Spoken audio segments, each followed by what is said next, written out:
Have you ever tried to explain yourself to someone only to realize halfway through they weren't listening at all? Maybe they nodded, smirked, or waited for you to stop talking so they could jump in with a snide remark or twist your words. It's exhausting, isn't it? Like pouring your heart out just to hit a brick wall. You're not alone. As we get older, we start to value our time and energy more. We've seen enough, learned enough, and lived through enough to know what matters and what doesn't. And yet, even now, there are still people who seem determined not to understand us. They question our decisions, doubt our values, and challenge us. Not because they care, but because they refuse to open their minds. So let's have a heart-to-heart. In this video, we're going to talk about something no one tells you often enough. You don't owe small-minded people an explanation. Not for your choices, not for your growth, not for your peace. Because the moment you stop justifying yourself to people who don't care to understand, you take back control of your life and protect your peace in ways that really matter. Let's start with something simple, but powerful. Some folks, no matter how much you explain, just won't get it. Why? Because their minds are already made up. You could lay out your reasons perfectly. You could speak with grace, patience, and clarity. You could even agree with them on 9 out of 10 points. But the moment you say something that challenges what they already believe, it's like you flipped a switch. They shut down. They cross their arms. They might even get defensive. Take George, for example. George is in his late 60s and recently decided to move to a smaller town after decades of living in the city. He was tired of the noise, the stress, and the traffic. He wanted fresh air, peace, and a little garden to tend in the mornings. Sounds like a dream, right? But when he told a few old acquaintances about his plan, they scoffed. One of them said, "You're going to get bored out there. You'll be back in 6 months." Another one chuckled and added, "Sounds like you're running away from life." George tried to explain. He talked about his health, his desire for a simpler lifestyle, his love for nature. But nothing he said made a difference. They had already labeled his decision as foolish. And no matter how well he explained, they weren't really listening. Here's the thing. Some people don't want a conversation. They want confirmation. They want you to mirror their choices so they can feel validated in their own lives. When you choose something different, it threatens them. And instead of reflecting on why they feel uncomfortable, they make you the problem. You don't have to keep explaining yourself to folks like that. You're not doing it for their understanding. You're doing it out of habit. And once you realize you're free to stop, it's one of the most liberating feelings in the world. Now let's talk about another kind of exhausting experience. People who twist your words. You say one thing and suddenly it becomes something completely different by the time it leaves their mouth. You meant to share your perspective, but now you're being accused of being rude or judgmental. And worse yet, they'll bring it up later, out of context, exaggerated, or downright false. Linda knows what that feels like. She's 72 and recently took on a volunteer leadership role at her local community center. She's smart, kind, and has a way of making people feel heard. But there was one woman, let's call her Judy, who constantly turned everything into a battlefield. One day, Linda simply suggested a new way of organizing the food pantry. Her words were, "Maybe we can try sorting by expiry dates to reduce waste." Simple, right? Well, Judy went around telling everyone that Linda accused them of being disorganized and wasteful. Linda was stunned. She tried to clear the air, to explain what she really meant, but the damage had already been done. The twisting had taken hold. Here's the hard truth. Some people aren't mishearing you. They're deliberately distorting your words to suit their own narrative. Maybe they like stirring up drama. Maybe they feel threatened by your clarity, your confidence, or your presence.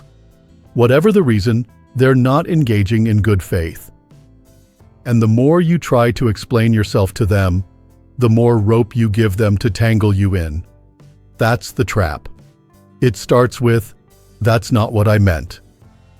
And before you know it, you're defending every word, every pause, every tone. Meanwhile, they're just sitting back, enjoying the show. You know better. At this point in your life, you've earned the right to not get dragged into someone else's drama. Let them twist. Let them spin. Your silence will say more than any rebuttal ever could. Let them talk to themselves. You have better things to do, like living your life on your own terms. And here's a little reminder. The people who matter won't twist your words. They'll ask, they'll clarify, they'll listen. And those are the only people who deserve your energy. So far, we've talked about people whose beliefs are so rigid they refuse to hear anything new, and others who weaponize your words to suit their own stories. And you might be thinking, why do people act like this in the first place? Maybe they're hurting. Maybe they've never been challenged. Or maybe they're just stuck. But whatever the reason, it's not your burden to carry.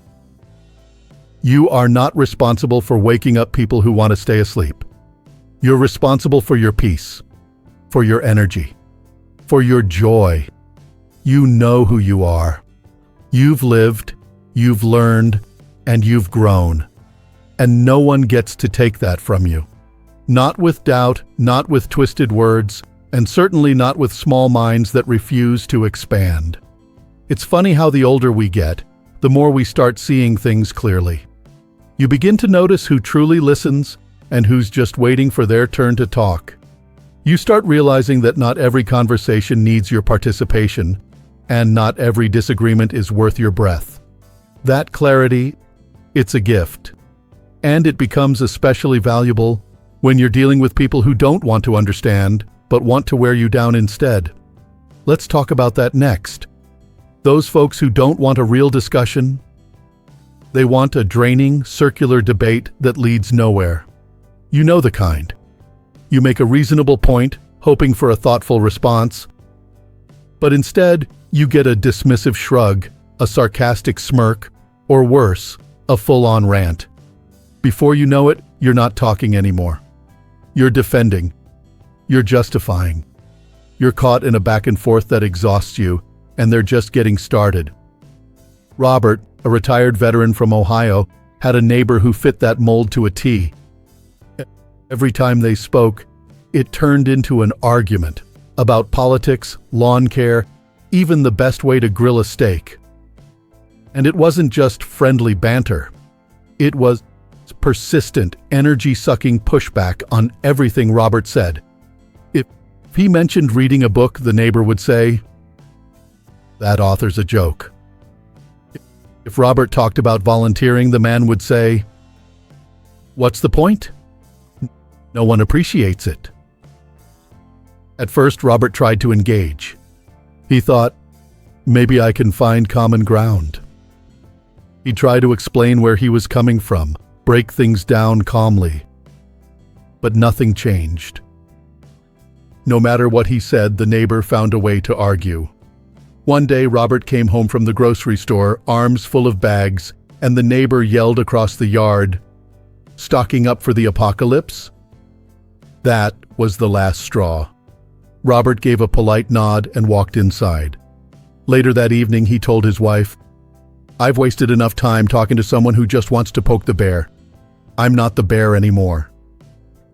And from that day on, he kept it simple. No debates. No explanations. Just a calm wave and a smile. And you know what happened? The neighbor eventually lost interest. Because without Robert's energy to feed on, the game wasn't fun anymore. That's the thing. People who argue for the sake of arguing aren't looking for insight, they're looking for control. And when you choose not to play along, they lose their grip. You keep your peace, and they're left with nothing but their own noise. And while we're on the subject of people trying to control the conversation, let's talk about something even more subtle, and sometimes more damaging. The ones who don't argue out loud, but quietly project their own limitations onto you. You might have experienced this already. You share a dream, a goal, something you're excited about. And instead of encouragement, you get hesitation. Not your hesitation, theirs. That tight-lipped concern, that raised eyebrow, that, "Are you sure?" That sounds more like a warning than support. It feels like caring, but if you look closely, it's something else entirely. Frank, a 68-year-old widower from Arizona, decided to go back to school after retirement. Not because he had to, but because he wanted to. He loved history, and a local community college offered evening courses. It gave him purpose, something to look forward to. He mentioned it to a few old friends at the diner one morning, and one of them laughed and said, "What are you going to do with that degree, Frank? Teach 90-year-olds?"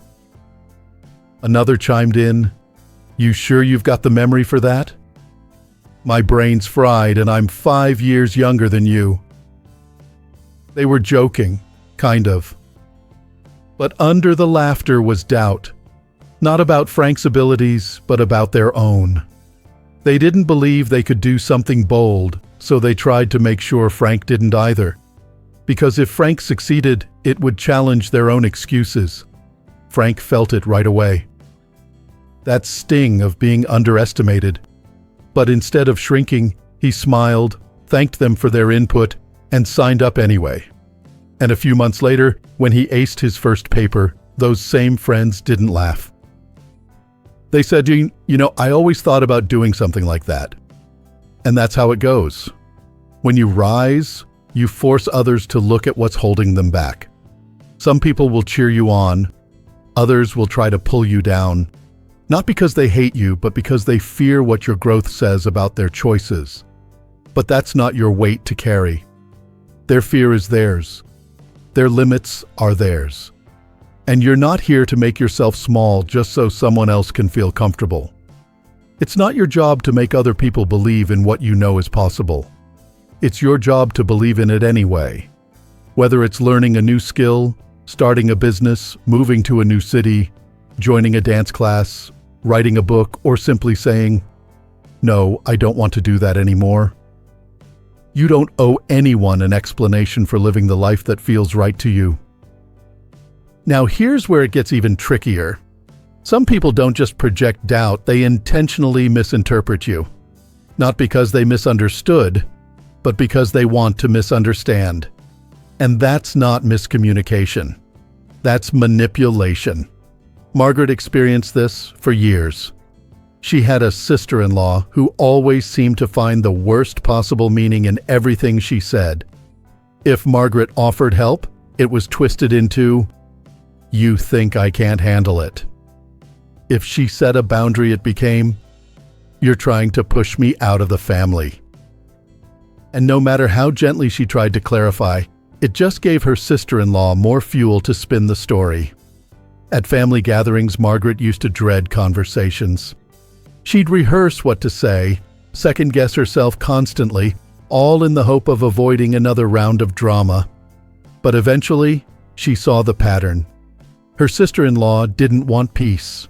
She wanted control. And every explanation Margaret gave was just another thread to pull. So one day, Margaret stopped explaining. She still showed up, still smiled, but when the comments came, she gave short, calm responses and moved on. She refused to get pulled in. And something surprising happened. Without the back and forth, the tension began to lose its power. The drama started falling flat. Sometimes the best thing you can say is nothing at all. Let them think what they want. Let them twist the story in their heads. Your energy is too precious to waste on people committed to misunderstanding you. Let them talk. You don't need to answer every accusation or defend every decision. The people who know your heart won't need explanations. The ones who demand them probably aren't listening anyway. So if you've ever found yourself lying awake at night, replaying a conversation, wondering what you could have said better, take a deep breath and let it go. Some people aren't seeking truth. They're seeking control. And your silence is the one thing they can't twist. Sometimes, when you stop trying to be understood by people who are committed to misunderstanding you, A strange kind of peace enters your life. A quiet confidence. You begin to realize that not everyone deserves access to your thoughts, your dreams, or your reasons. Not because you're hiding, but because you're protecting what matters. There's something else we need to talk about. A kind of behavior that's sneaky, subtle, and incredibly common. It's when someone seems to thrive, yes, thrive, off of your emotional reactions. It's not just that they disagree with you. It's that they know exactly what to say to set you off.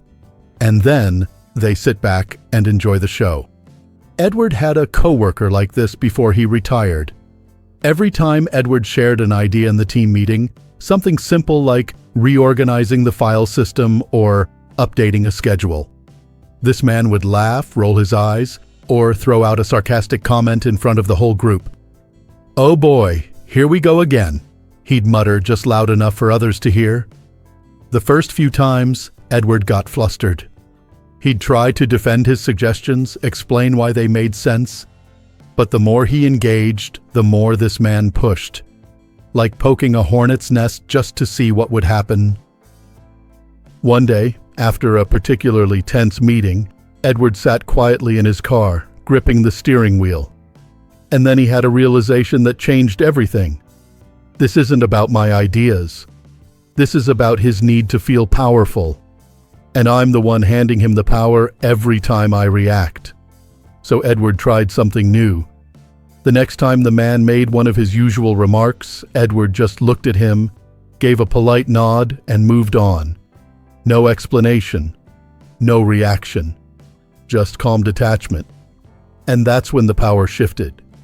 Because people who thrive on drama, on conflict, on pushing your buttons, they don't know what to do when you don't respond the way they expect.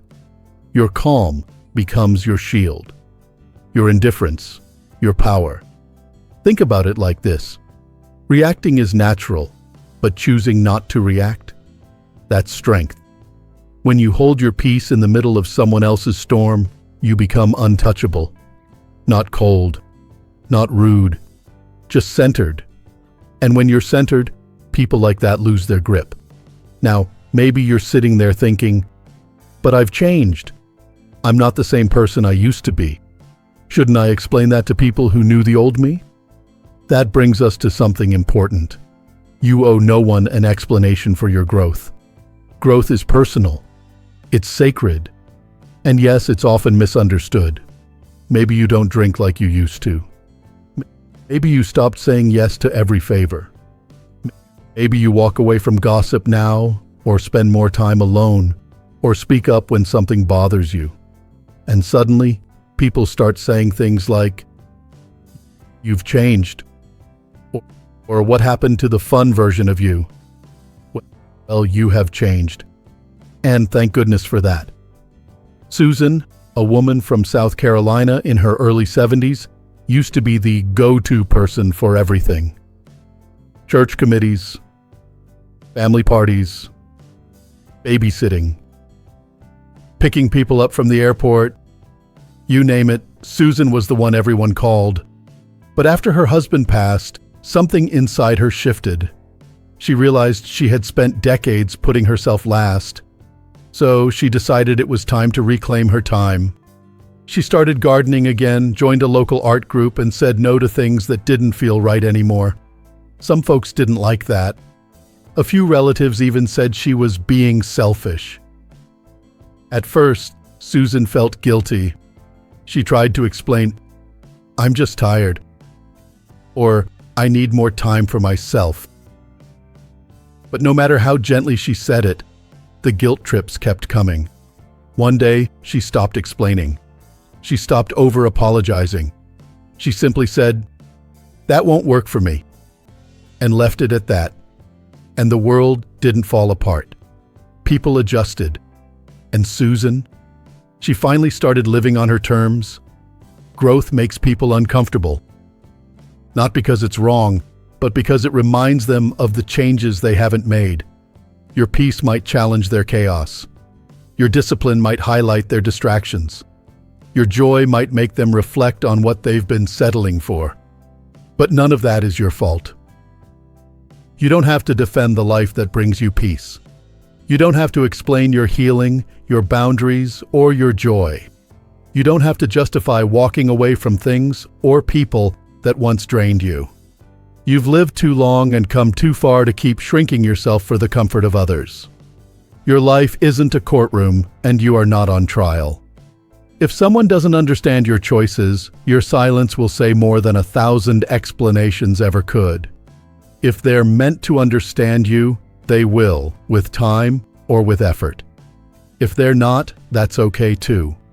Understanding is not a requirement for respect. Let them say what they want. Let them think what they will. You don't owe them your story. You don't owe them your past. You don't owe them anything that costs your peace. So here's what I want you to remember and hold on to, especially in the quiet moments when you start to question yourself. You don't need to win every argument. You don't need to prove your worth to people who aren't listening.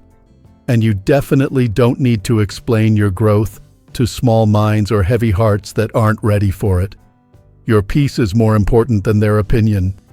Your truth is more valuable than their approval. And your life, your one wild, precious life, is yours to live, unapologetically. So walk your path with pride. Let your silence be your answer. Let your actions be your voice. Let your peace speak louder than their noise. And if this message spoke to your heart today, I'd love to hear from you. Share your story in the comments. Your wisdom, your strength, or even just a moment when you chose peace over argument. You never know who you might inspire. If this video helped you feel seen, feel stronger, or feel more grounded, go ahead and give it a thumbs up. It really does help more people find messages like this. And if you haven't already, I invite you to subscribe to Strong Elderly Life, where we believe that wisdom only gets better with age, and that peace is the greatest gift we can give ourselves. Here's to living with clarity, to choosing calm over chaos, and to no longer explaining yourself to people who were never willing to hear you in the first place. You are not here to convince anyone. You are here to live, to love, and to rise. Here's to living your best life at any age.